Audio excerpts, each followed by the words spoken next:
आईना देख कर कहे उसको मैं भी कितना हंसी बना वाह, वाह, हुआ वाह, क्या हूँ। कह रहे नवीद साहब, क्या कह रहे हैं। शायरी का सफर कब और कैसे शुरू हुआ?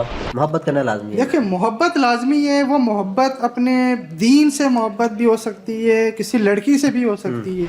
अदब के अंदर सुने सब की, करें अपनी। जैसे हर मोहल्ले के अंदर मस्जिदें बहुत सारी हैं, नमाजी तो है ही नहीं। आंखों और आप ये जुल्फों कह वाली उम्र से तो हम गुजर गए हैं। नहीं, अभी भी आप ठीक माशाल्लाह है, जवान है। वो उससे गजल ले लेता है और जाके अपनी किसी महबूबा को दे देता है, तुम भी शायरी करो।